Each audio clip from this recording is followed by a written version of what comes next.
간접적인 경험을 통해서 그것을 나의 경험으로 알고 살아가죠. 특별히 정보 매체가 발달하고 또 이렇게 SNS를 비롯한 다양한 방식으로 우리에게 서로 알려지는 이 시대에는 금세 사건과 사고가 소위 말하는 이슈화가 될 수 있어요. 이러한 내용들을 보면 우리의 마음이 정말 아프게 되어지는 이야기. 정말 마음 아프다. 정말 안타깝다. 이러한 일들이 있는 거죠. 그런가 하면 우리를 분노하게 만드는 사건들도 있습니다. 이러한 것에 무관심하게 우리가 살아갈도 안 되겠지만, 그러나 반대로 이런 뉴스나 사건에 너무 휘둘려도 안 되지 않겠는가. 그리스도인들은 그러면 어떻게 살아갈 것인가. 그래서 이것을 첫 번째로 우리가 세상에 이런 뉴스들을 볼 때, 이런 어두운 뉴스들을 볼 때 우리가 어떻게 해야 될 것인가 사실을 생각하면서 오늘 본문의 말씀으로 함께 은혜를 나누려고 합니다. 오늘 본문은 예수님께서 하신 말씀으로서 다른 복음서에는 없고 누가복음에만 있는 내용이에요. 그런데 이 누가복음에 있는 이 내용이 두 개의 사건을 연속으로 말씀하시고, 그리고 이 두 개의 사건, 제가 오늘 본문에서는 봉독하는 말씀에서는 생략을 했지만 무화과 나무의 비유로서 말씀을 답변처럼 해주셨어요. 그래서 이 두 개의 사건과 함께 있는 이 말씀으로 잠시 은혜를 나누겠습니다. 오늘 본문 1절입니다. 그때 마침 두어 사람이 와서 빌라도가 어떤 갈릴리 사람들의 피를 그들의 제물에 섞은 일로 예수께 아뢰니. 그때 마침이라고 하는 이유는 뭐냐면요, 13장의 내용이 들어가기 전에 12장의 사건들이 있었어요. 12장에 많은 내용들이 있는데 12장에 예수님 무슨 말씀을 하셨느냐? 시대를 분별하라는 거예요. 정말 우리가 어떻게 살 것인지 이 시대를 분별하라 라고 예수님이 말씀을 하니까 거기 모였던 무리들이 얼마나 감동을 했는지 몰라요. 그런데 하필 그때에 라는 거죠. 예수님이 시대를 분별하라, 그래서 너희들이 행할 바른 길로 행하라 라고 말씀을 하셨는데 마침 와서 어떤 이야기를 말하느냐? 빌라도가 사람들을 죽였습니다, 이런 이야기를 하는 거예요. 근데 그 죽인 사람들이 누구냐 하면 성지 순례를 온 사람, 천국에서 명절을 맞아서 예루살렘에 순례를 하러 온 사람들이, 재물을 가지고 하나님을 찾아왔는데 요즘 우리로 말하면 예배드리러 온 사람들이, 그 예배드리러 온 사람들을 빌라도가 죽였다, 이렇게 이야기가 나옵니다. 그러면서 그 사람들이 죽었는데 이 성경을 보면요, 어떤 갈릴리 사람들의 피를 그들의 제물에 섞었다, 그것을 이렇게 이야기합니다. 여러분, 이 본문을 보면 오해가 하나 있어요. 그게 뭐냐 하면, 여기 온 사람들을 혹시라도 빌라도가 죽여가지고 그 피를 하나님 앞에 드리는 제물에다가, 제물 희생의 피, 거기다 섞은 거냐, 이런 오해를 할 수 있습니다. 그래서 이 본문에 대한 오해를 풀기 위해서 제가 성경 두 가지 번역을 소개하려고 해요. 하나는 공동 번역이에요. 이 공동 번역은 카톨릭과 우리가 같이 번역을 한 것인데요, 똑같은 본문은 이렇게 기록되어 있습니다. 바로 그때 어떤 사람들이 예수께 와서 빌라도가 희생 제물을 드리던 갈릴레아 사람들을 학살하여 그 흘린 피가 제물에 물들었다는 이야기를 일러드렸다. 어떤 내용인지 조금 이해가 되시죠? 자, 그러면 이번에는 표준 새 번역이 있어요. 이 표준 새 번역은 우리 교단에서 채택하기 위해서 참 수년의 노력을 통해서 만든 정말 잘 번역된 책인데도 뭔가 좀 어감이라 이런 표현이 좀 그렇다 해서 보류가 됐습니다. 그러나 아마 언젠가는 이 번역을 다시 우리가 채택하지 않을까 싶은데요. 이 표준 새 번역은 원문에 가장 가깝도록 번역을 했을 뿐 아니라 지금도 신학 교수님들이나 또 신학생들이 인용할 수 있도록 참고로 잘 사용합니다. 똑같은 본문입니다. 이렇게 번역이 되어 있습니다. 바로 그때에 몇몇 사람이 와서 빌라도가 갈릴리 사람들을 학살해서 그 피가 그들이 바치려던 희생 제물과 뒤섞이게 하였다는 사실을 예수께 일러드렸다 그랬어요. 이것을 좀 더 사건을 명확하게 여러분들에게 설명을 해드리면 이런 내용이 돼요. 사람들이 하나님 앞에 제사를 드리기 위해서 갈릴리에서부터 순례길을 출발했다는 것입니다. 그리고 이렇게 그 지역을 다 걸어서 오랜 시간 예루살렘에 도착을 했어요. 마침내 성전에서 그들의 제물을 가지고 제사를 드리는 순서가 됐습니다. 그런데 그때 하필이면 빌라도의 군사들이 들이닥쳐서 이 사람들을 죽이는 거예요. 이 사람들을 죽인 결과로 그들의 피가 땅바닥에 흐르게 되었고, 그 와중에 그들이 바치려고 했던 제물들도 죽어서 그 피가 흐르게 되면서 이 제물을 드리던 사람들의 피와 그리고 이 제물, 희생 제물로 바치려고 했던 제물의 피가 땅바닥에, 바닥에 같이 쏟아져서 흘러갔다는 것이죠. 자, 이 내용을 보면 여러분, 비극적인 일도 되지만 유대인들의 입장에서 보면 성전을 모독하는 일이에요. 예배를 모독하는, 하나님을 예배하는 일을 모독한 일입니다. 그런데 한 가지가 더 있어요. 그게 뭐냐? 예수님의 고향이 갈릴리라 그러잖아요. 그러니까 예수님의 동양 사람들이 이렇게 죽었는데 예수님 당신은 어떻게 생각하십니까? 라고 하는 것입니다. 여러분, 얼마나 난감한 질문이 될 수도 있습니다. 당시에 사람들은, 적어도 예수님을 따라왔고 예수님의 말씀을 들었던 사람들은 어떻게 생각하고 있었나? 예수님은 바로 메시아라는 것이, 하나님이 이 땅에 보내신 하나님의 아들이요, 이 로마의 압제로부터, 이 불합리함은 물론이지만 모든 정의와 그리고 하나님이 원하시는 아름다운 일들이 다 무너져버린 이 지도자들, 유대의 지도자들의 이 잘못된 것들을 바로잡아 주실, 그래서 그 옛날 다윗 왕이 그랬던 것처럼 그들에게 진정한 샬롬, 그것을 가져올 분으로 굳게 믿었다는 거죠. 그런 메시아가 그 앞에 계시는데 그분이 방금 전까지도 하셨던 말씀이 그거거든요. 시대를 분별하라. 그리고 그들의 바리새인과 같은 자들의 악행을 따르지 말며 오히려 이런 시대에 너희가 바른 신앙생활, 그 말씀을 지금 하고 계셨는데, 아니 지금 이 사건에 대하여 예수님 어떻게 생각하십니까? 라고 이야기를 했다는 거예요. 그런데 예수님께서 이 모든 말씀을 들은 뒤에 당연히 하셔야 될 말씀이잖아요. 우리가 뭐라 그래야 돼요? 적어도 이런 말씀을 하셔야 된다는 거예요. 하나님께 드리는 제물을, 하나님께 드리는 제사를 무시하고 그렇게 하나님 앞에 예배드리고 제물을 바치려고 온 사람들을 그렇게 무참히 죽이다니, 이유를 불문하고 그건 아니다, 이렇게. 사실상 이런 사건에 대하여서 기록한 부분들이 있어요. 그래서 이 유대 사회에서 총독이 이스라엘 민족을 어떻게 관리를 했나. 물론 명절이 되면요, 그 총독 입장에서는 폭동이 일어나고 나니까 그걸 일어나지 않게 하기 위해서 아주 집중을 해요. 그래서 이 가이사랴라는 지역에 있다가 성 안토니오 요새라고도 나중에이지만 나중에 이제 안토니오 요새로 이렇게 돼 있는데, 여러분 그 요새를 찾아와 나중에 뒤에서 거기서 예배를 드리게 되고, 우리 기독교 역사를 보면은 성전이 세워지고 하는 자리지만 그 전에는 거기가 그냥 요새예요. 안토니오 요새라고 하는 요새에서 빌라도가 이렇게 보고 있다가 군대를 데리고 언제든지 출동할 수 있어요. 제가 여러분들에게 그 영상도 한번 보여드린 적이 있습니다.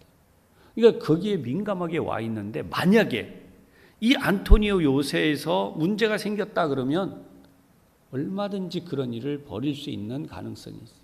그러나 민족적인 가슴으로 보면 이건 받아들일 수 없는 사건. 여러분, 만약에 일본 사람들이 우리나라에 그 통치를 하던 시대인데 교회 다니는 사람, 예수 믿는 사람들이 예배드리러 가고 있었는데 그 예배드리러 가는 사람들을 학살했다. 그러면 여러분 그거 어떻게 가만히 있겠습니까? 당연히 우리의 마음속에 분노가 일어날 수밖에 없어요. 이러한 공분에 대하여서 분명히 예수님이 이렇게 말씀하실 수 있다는 거예요. 하나님께 드리는 제사를 무시하는 자들 반드시 내가 심판할 것이다. 하나님이 심판할 것이다. 조금만 기다려라. 이렇게 말씀할 수 있다는 거죠. 근데 예수님은 그 말씀을 안 하셨어요. 또 있어요, 여러분. 적어도 예수님은 그들을 향해서 이런 말씀을 했어야 된다는 거죠. 요즘 우리 표현이에요. 마음이 아프다. 그러니 우리 다 같이 기도합시다. 그들을 위로합시다. 여러분, 적어도 마음에 그런 이야기를 할 수 있다는 것입니다. 그런데 예수님은 전혀 그런 말씀을 하지 않았어요. 그리고 뜻밖의 예수님이 말씀하세요. 회개하라. 사건 2개를 말씀하시면서 회개하라. 만약 너희가 회개하지 아니하면 다 이와 같이 망하리라. 그렇게 말씀했어요. 여러분, 이 사건을 우리가 오늘 기억해야 됩니다. 주일에 오늘 예배 나오셨잖아요. 여러분 몸이 피곤하고 힘들어도요, 정신 차리시고 이 말씀을 집중하세요. 첫 번째가 예수님이 듣자마자 하신 말씀이 뭐냐 하면 회개하라. 그러지 않으면 망할 것이다.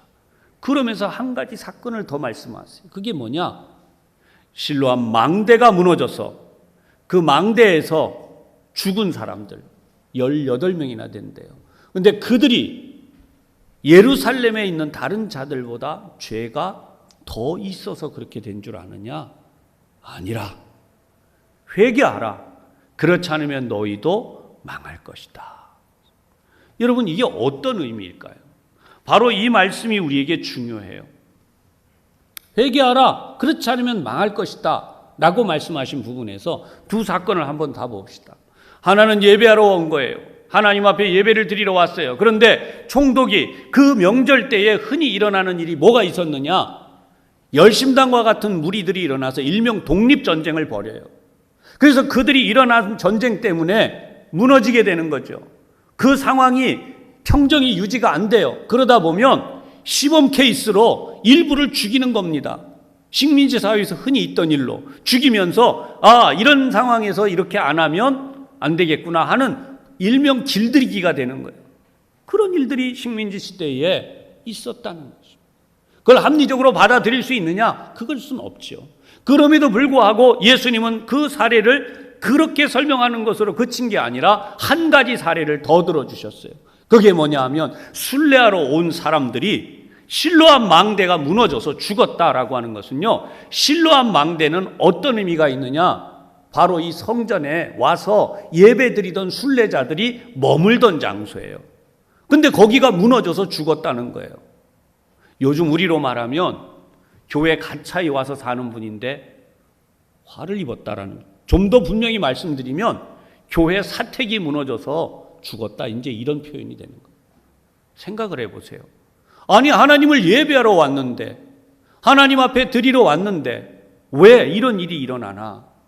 당연히 하나님 앞에 예배하러 왔으면 하나님이 지켜주시고 보호하시고, 나가서 그것뿐이 아니에요. 실제로 이렇게 예배를 드리러 온 사람이 머무는 처소가 무너져가지고 사람이 죽는다니 말이 되나? 예수님이 이 두 사례를 똑같이 설명하시기를 회개하라. 그렇지 않으면 이와 같이 망할 것이다 라고 말씀을 했다는 것이에요. 사랑하는 여러분, 예수님의 이 말씀의 의도를 우리는 알아야 돼요. 유대인들은 무슨 생각을 하고 있었나? 소위 말하는 인과응보 사상이 분명했어요. 유대인들의 머릿속에는 하나님이 심판을 행하셨다는 거예요.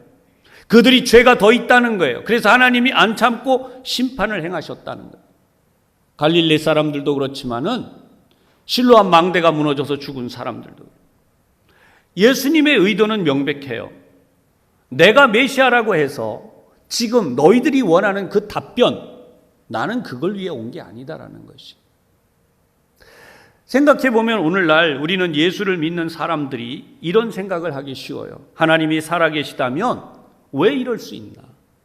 우리 모두 다 많이 하는 질문입니다.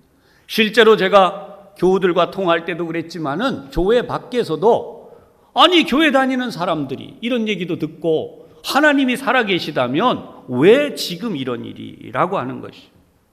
사랑하는 여러분, 우리가 흔히 쉽게 생각하는 건 우리가 가진 이 인과응보 사상 때문에 죄의 결과로 그렇게 됐다라고 상당히 많이 그렇게 쉽게 이야기해요.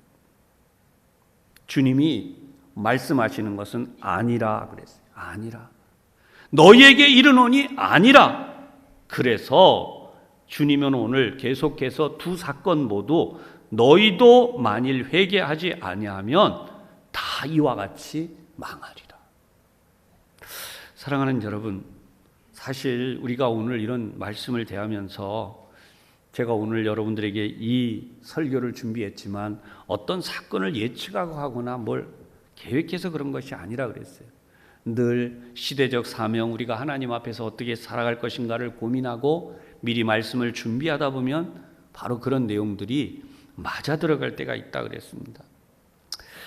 주님은 오늘도 우리에게 이 세상의 뉴스거리를 주목하는 것에 대해서 하시는 말씀이에요. 사랑하는 여러분, 그 당시에 갈릴리 사람들이 그렇게 죽은 일이나 실로암 망대가 무너진 것이나 이런 건들이 전부 엄청난 뉴스거리였어요. 지금도 우리의 주의를 끄는 뉴스들이 계속해서 방송에 보도되고 있지 않습니까?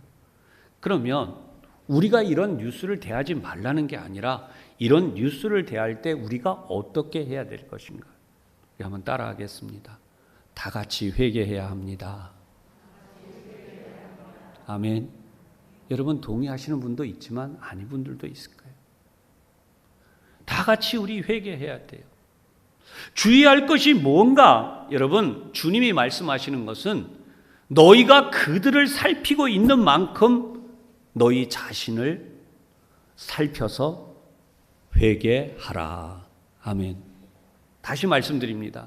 멸망한 자들이라고 생각하는 그들, 그렇게 화를 입었다고 생각하는 그들을 생각하는 것만큼 너희 자신을 돌아보며 회개하라.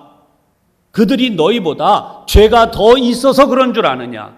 아니라 너희가 회개하지 아니하면 너희도 그와 같이 망하리라. 아멘.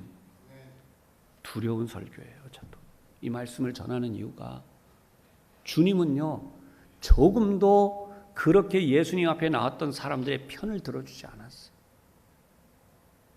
거꾸로 회개하라. 자, 이 부분을 이렇게 말씀드릴게요. 우리가 뉴스에 나오는 사건을 보면서 그 사람들에 대해서 생각하는 동안 나는 타인이에요. 그 전적 타자예요. 그 사람한테 나는 속해 있지 않다고 생각하는 거예요. 뉴스에 나오는 사람들의 죄에 대하여 분노하면서 정의를 얘기해요. 그런데 그때에 우리가 동시에 생각해야 될 것은 나라는 존재가 그 죄를 짓고 있다는 것을 알아야 된다는 거예요.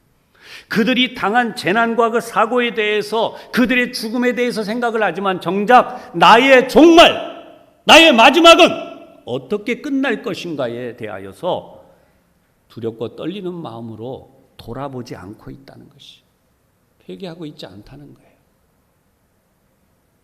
신랄하게 한번 생각을 해보십시다. 연일 뉴스에 나오는 이 사건 제끼고 좀 앞으로 갑시다. 과거로. 우리가 흔히 이야기하는 청문회가 있었습니다. 청문회를 할 때마다 일어나는, 우리나라 통계에 정확히 지금도 잡혀있기 때문에 설명이 필요 없는 것은 전 인구의 4분의 1은 기독교인이에요. 4사람 중에 1사람은 기독교인이란 말이에요. 그러니까 그분들이 국회에 계시든지 아니면 행정부에 계시든지 아니면 어떤 공직에 계시든지 또는 사회 속에서도 마찬가지입니다. 일을 하고 살아가는 경제계뿐 아니라 문화계뿐 아니라 어떠한 곳에 있든지 4분의 1은 크리스찬이에요. 크리스찬이면 과연 어떻게 살아야 되느냐는 거죠. 그런데 놀랍게도 청문회에 올라오면 부동산 투기는 결코 남 못지않게 하셨어요. 그런가 하면 자녀들 좋은 학교 보낸다고 위장 전입했어요. 그러니 여러분, 우리가 무슨 말을 하겠습니까? 그러면 이 자리에 있는 저나 여러분은 깨끗할까요? 우리 주님 앞에서 우리가 정말 깨끗할까요? 사랑하는 여러분, 우리 속담을 말씀드린 적이 있습니다. 남의 팔다리가 다 부러져도 내 감기만 못하다, 그런 말이. 막상 내가 아파보고 어려움을 당하는데 내가 감기를 알아보니 남들이 팔다리 아픈 거에는 별로 공감을 못하지만 그래, 그거 힘들겠네 이렇게는 하지만, 그러나 내가 감기를 앓고 보니까 아유, 나 죽게 생겼어, 그 죽을 뻔하다 살았어, 이런다는 거예요. 사랑하는 여러분, 어떠십니까? 성경은 오늘도 우리에게 남에 대한 이야기보다 내가 하나님 앞에 어떻게 설 것인가에 대한 그것을 분명히 생각해 보라는 거예요. 저도 이 설교를 하는 게 두려워요. 왜냐하면 이 설교 안 하고 싶으니까요. 그러나 저의 종말이 어떠할지 항상 하나님 앞에 이 부분, 여러분들은 여러분의 종말을 놓고 기도하시고 돌봐야, 항상 돌아봐야 돼요. 아멘. 아멘. 우리 자신이 있다고요. 상당히 많은 분들이. 그런데 필립 얀시라고 하는 분이, 유명한 분이죠. 이런 고백을 했어요.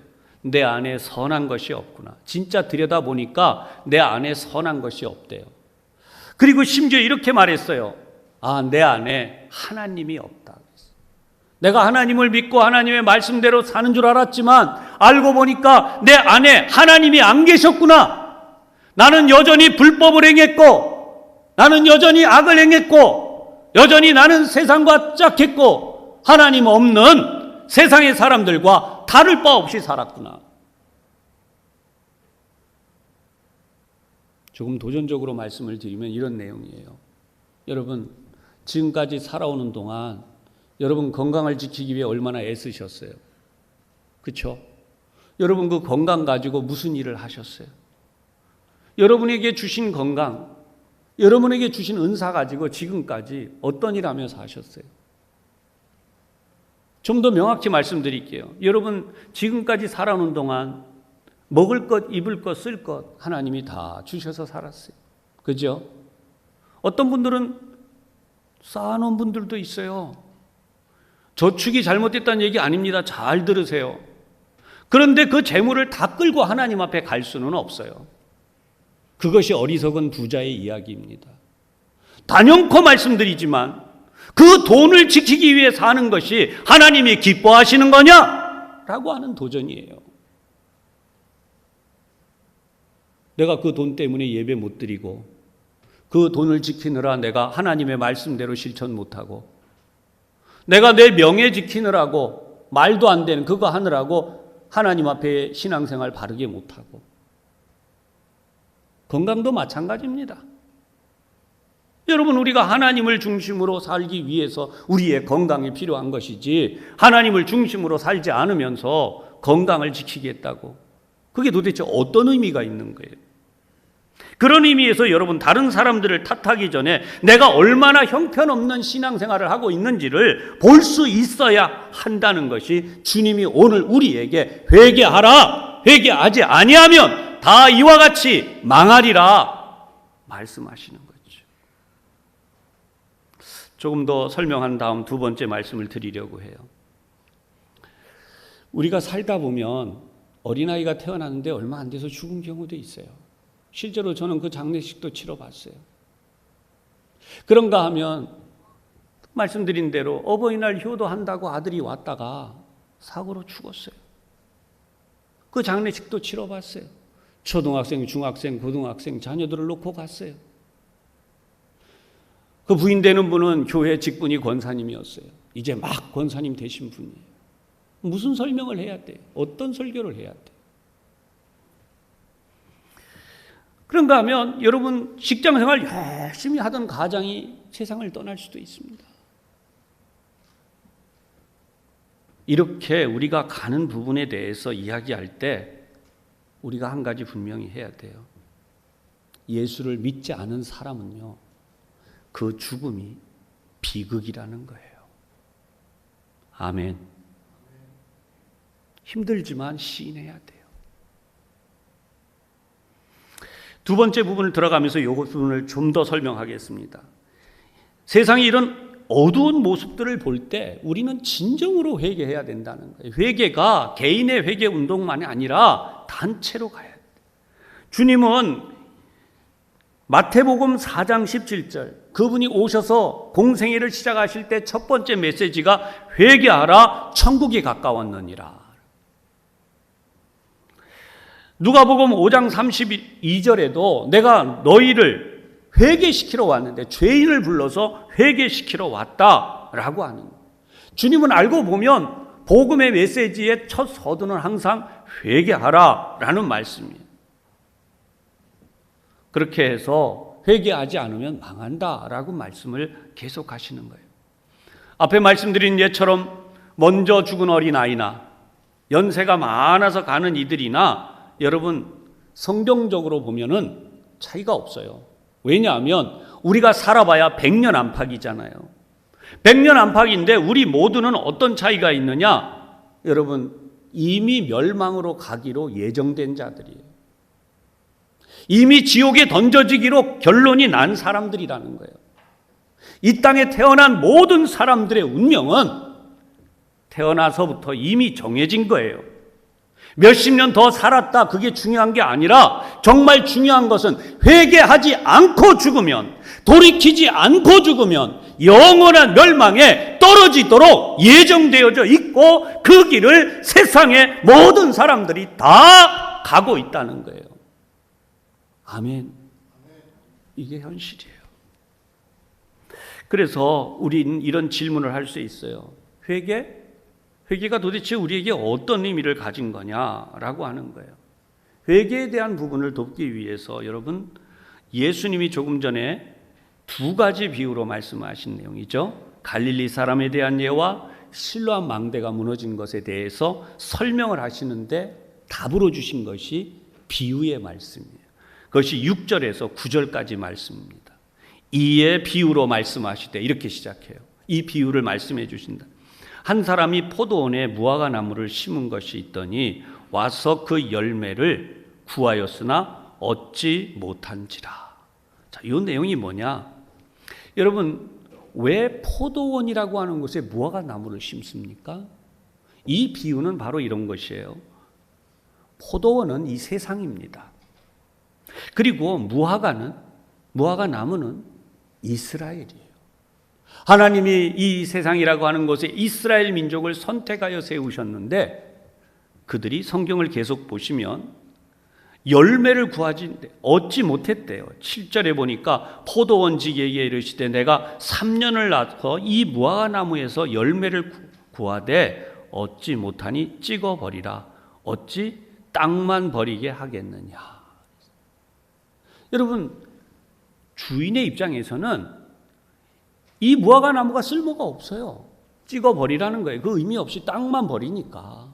그랬더니 이 포도원 지기의 말입니다. 주인이여, 8절에 금년에도 그대로 두소서. 내가 두루 파고 거름을 줄이니 9절 만일 열매를 열면 좋거니와 그렇지 않으면 찍어버리소서. 어느 기독교 사설에는요 1년간의 유예라는 제목으로 이 내용이 있었어요. 1년간의 유예. 우리 모두는, 우리 그리스도인들도 1년간의 유예를 받은 자들에 불과하다는 거예요. 여러분, 열매를 맺지 않으면 과원지기는 누굴까요? 포도원지기는 예수님이에요. 예수님을 통하여 우리가 열매 맺는 삶을 살지 못한다면 하나님이 찍어버리는. 그래서 이 비유의 핵심이 우리에게 뭐냐 하면 변화예요. 예수를 믿는 사람에게는 열매가 있어야 되는데 그 열매가 변화라는 거예요. 그 사람의 인격이 변하고 가치관이 변하고 그 사람의 성격이 변하고 그 사람의 생각이 변하고 그 사람의 삶이 변해서 예수님처럼 사는 거예요. 할렐루야. 교회는 다니는데 욕심은 여전히. 누가 그러더라고요. 교회 다니는 사람이 일 시키고 돈 더 안 준대요. 이게 말이 됩니까, 여러분? 그 사람을 액면 그대로 말하면 그 분이 저한테 그랬어요. 돈독이 더 올랐어. 이래. 예수 믿는 사람이 왜 그래야 돼요? 그런 얘기를 왜 들어요? 예수 믿는 사람은 너그러워야 돼요. 따뜻해야 돼요. 부드러워야 돼요. 품삯도 넉넉히 줘야 돼요. 왜 그런데 예수 믿는 사람이 더 지독합니까? 가치관이 변하지 않은 거예요. 돈이 주님이잖아요. 주님이 나에게 하시듯 한다면, 여러분, 주님이 내가 받은 사랑, 주님께 받은 나의 사랑, 그럼 나도 그 사랑을 베풀어야 될 거 아니에요, 그게 안 되는 거잖아요. 근데 어떻게 그게 열매를 맺는 삶입니까? 우리가 흔히 하는 말 중에 있어요. 기질이 안 바뀐대요. 지옥에 가서 그 말씀 하세요. 기질이 안 바뀌었는데 어떻게 천국 갑니까, 여러분? 솔직히 말해 보세요. 기질이 안 바뀌었는데 어떻게 천국 갈 거예요? 그 말을 심리학에서 합니다. 기독교인들을 끌어들인 마귀의 장난이 심리학에서 그렇게 나오는 거예요. 기질은 안 바뀐다나. 말도 안 되는 얘기하고 있어요. 죄인이 죽고 회개하여 변하여 새 사람이 되고 이전 것은 지나갔으니 새 것이 되었도다. 그래야 천국 가는 거예요. 누가 가짜 복음을 약속합니까? 그렇게 믿는데 천국 간다고. 여러분, 이 나라가 왜 나쁜지 아세요, 지금? 뭐 하나 문제 생기면요, 다 그 사람한테 씌워요. 연예인들도 마찬가지예요. 연예인 뉴스 나오면 정치권의 뉴스 하나 나오면 그걸로 다. 경제도 마찬가지입니다. 좀 부끄러운 얘기 하나 할게요. 집이요, 부동산 투기 남 얘기하지 마세요. 부동산 투기는요, 전 국민의 죄예요. 남 얘기할 거 없어요. 전 국민이 부동산 투기하고 있어서 그래요.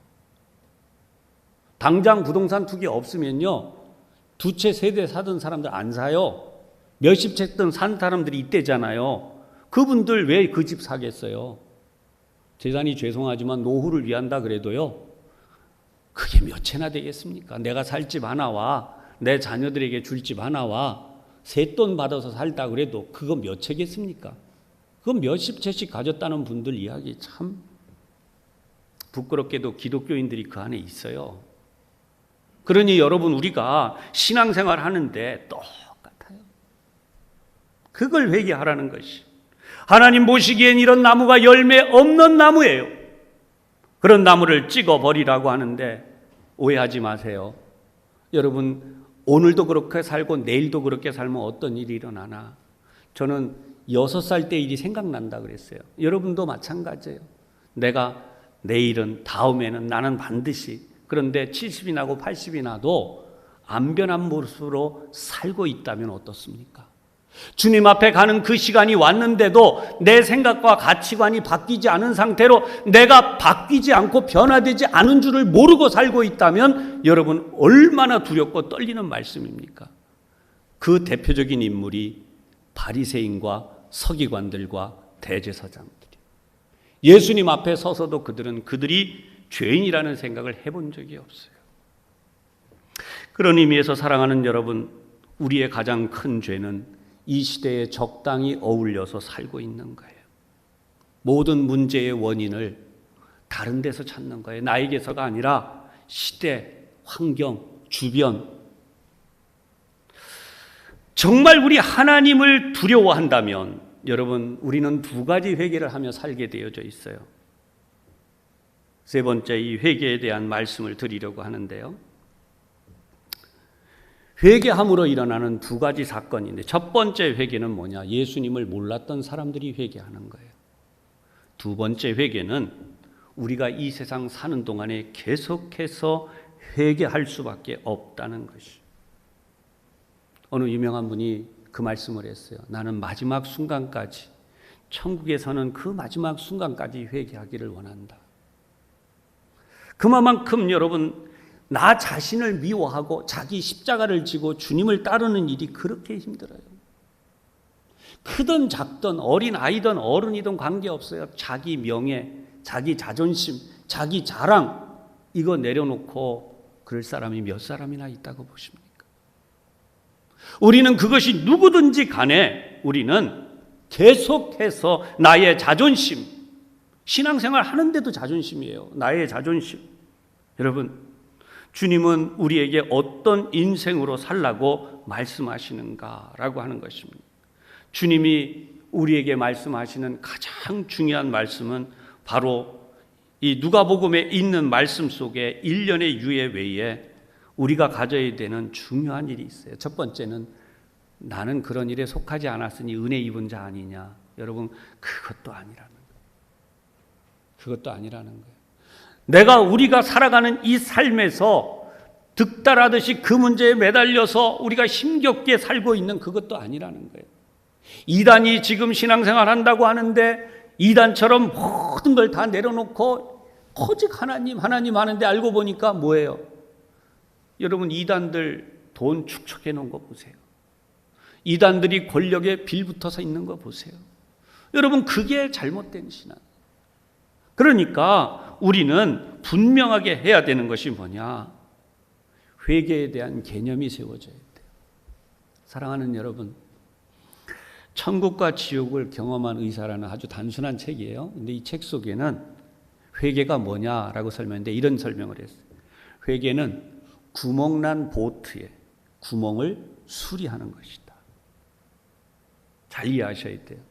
여러분, 구멍난 보트를 적당히 물을 퍼내고 계속 가다 보면 결국은 가라앉아요. 그렇죠? 파손할 수밖에 없어요. 회개라는 것은 뭐냐? 침몰하는 배에 타 있기 때문에 우리 모두 다 실패하는 것은 시간 문제라는 거예요. 그런데 이 실패하는 속에서 우리가 실패하지 않는 비결, 그것이 바로 오늘 이 자리에서 우리가 세 번째 문제로 함께 고민해야 되는 바로 그거예요. 회개를 통하여 믿음의 열매를 항상 맺으며 살아가야 돼요. 할렐루야. 회개를 통하여 믿음의 열매를 어떻게 우리가 맺으며 살아가야 하는 것입니까? 여러분, 바울은 이것을 이렇게 고린도전서에 설명을 해요. 고린도전서 1장 23절에서 25절입니다. 우리는 십자가에 못 박힌 그리스도를 전하니 유대인들에게는 거리끼는 것이요 이방인들에게는 미련한 것이로되 오직 부르심을 받은 자들에게는 유대인이나 헬라인이나 그리스도는 하나님의 능력이요 하나님의 지혜니라. 아멘. 우리가 고상한 지식을 가지고 이렇게 막 살아가는 삶, 여러분, 그 당시에 그리스도인들이나 로마인들이나 그러고 살았어요. 그런 삶을 영위하고 있던 사람에게 예수를 믿으라고, 교회를 가라고, 한마디로 말하면 수준 떨어지는 이야기예요. 왜요? 유대인이 아니라 헬라인들의 필라조피, 이게 얼마나 대단한 거예요. 이 철학이 얼마나 대단해요. 그 위대한 철학. 근데 기껏해야 이름도 없이 십자가에 달려 죽었어? 그걸 왜 믿으라 그래? 이렇게 된 거예요. 유대인들의 입장에는 어때요? 나무에 달려 죽은 자는 저주받아 죽은 것이라는 거예요. 그 저주받아 죽은 자를 왜 따르라는 거예요? 그러니까 거리끼는 것이 된 것이죠. 미련한 것과 거리끼는 것. 그런데 사랑하는 여러분, 여기에 놀라운 반전이 있어요. 예수님이 하나님의 아들이세요. 아멘. 하나님의 아들이 왜 이 땅에 오셨어요? 나를 구원하기 위해 오셨어요. 내가 죄인이기 때문에 나 대신 십자가를 지고 죽으신 거예요. 그리고 그분이 나 대신 십자가에 죽으시고 끝난 게 아니라 그분이 부활하심으로 내가 부활하는 존재가 된 것이에요. 할렐루야. 앞에서 말씀드릴 때 죽는 존재였어요. 우리는 먼저 가고 나중 가고 100년 사는 인생에서 그거 얼마 차이 안 나. 영원이라고 하는 멸망 속에서 보면 이건 아무것도 아니에요. 그런데 그렇게 예정된 나를 위하여 하나님의 아들이 이 땅에 오셔서 나를 구원하시기 위해 그분이 십자가에 죽으셨다는 거예요. 영문도 모르고 죽은 게 아니라 그분이 그렇게 죽으신 것은, 그렇게 불합리하게 죽은 것은 나처럼 마구잡이로 살아가는 나라는 인생을 구원하기 위해 그분이 십자가에 죽으셨다는 거예요. 아멘. 이게 받아들여지고 깨달아지는 사람이 복음을 받은 사람이요, 이게 깨달아지고 믿어지는 사람이 복음의 열매를 맺을 수 있는데, 그게 뭡니까? 이 코로나19 따위는 두렵지 않아요. 하나님을 예배하는 자들에게 무시하라는 얘기가 아니고요. 조금 전에 우리 장로님 아까 기도하신 것처럼 시장도 가고 카페도 가고 음식점도 가고 다 가면서 왜 교회에 와서 예배 드리는 것은 여기가 사망의 자리인 것처럼 그렇게 여기게 됐느냐. 세상에 그런 말에 왜 우리가 넘어가게 되느냐는 거예요. 왜요? 사단이 구원의 길, 유일한 길, 하나님의 말씀을 들을 수 있는 길, 하나님을 예배하는 길을 막고 빌라도가 갈릴리 사람들을 죽이는 것처럼, 망대가 무너져서 죽은 것처럼 거기에 다 생각이 가게 만드니까요. 여러분, 진짜가 무엇입니까? 예수를 믿는 믿음에서 나오는 거예요. 예수를 믿는 믿음의 열매가 바로 어두운 우리의 현실을 이기게 하는 것이에요. 마귀의 유혹을 이기게 하는 것이에요. 세상의 재앙과 불행과 죽음이라고 하는 이것들을 뛰어넘어서 복음으로 승리할 수 있게 해주시는 거라는 거예요. 할렐루야. 예수님의 부활이 나의 부활이에요. 우리는 부활을 약속받은 자들이에요. 앞에 말씀드린 것처럼 우리는 다 죽음의 존재입니다. 이미 결론이 났어요. 그러나 반대로 예수를 믿는 자들은 이미 우리는 부활의 존재로 결론이 다시 나 있어요. 다시 결론이 난 부활의 존재, 하나님이 우리에게 주신 영생의 존재, 이 복을 포기할 것입니까? 회개하지 아니하고 거기에 휩쓸려 가고 있는 동안 우리는 이 복음을 포기하게 되는 거예요. 사랑하는 여러분, 말씀의 결론입니다. 이 세상의 모든 불합리함 속에도, 우리 모든 허물과 연약함에도 여러분이 한 주간도 삼위 하나님께 영광을 올리며 구원의 은총 아래서 행복하게 살아가시고 믿음의 선한 싸움을 하면서 우리 선진들이 그 짐승의 밥이 되고 십자가에 달리고 그리고 그 토굴 속에 들어가서 여러분 땅 속에서 그렇게 죽어가면서도 신앙을 지켰던 것처럼 우리도 오늘 이 신앙을 지킬 때에 우리가 천국에 가는 하나님의 자녀들로 승리하게 된다는 사실을 분명히 믿으시기를 바랍니다. 기도하겠습니다. 사랑하는 주님, 우리는 너무나 이 세상에 격분합니다.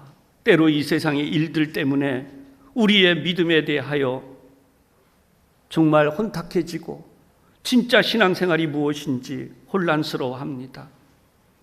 그러나 우리에게 주어진 것이 바로 그리스도의 십자가요, 그리스도의 부활임을 다시 한번 우리 생각하고 우리 주님께서 전하신 그 복음을 헛되이 하지 않는 믿음의 삶을 살기를 원합니다. 하나님이 한 주간도 저희들을 지켜 주시옵소서. 예수님 이름으로 기도하옵나이다. 아멘.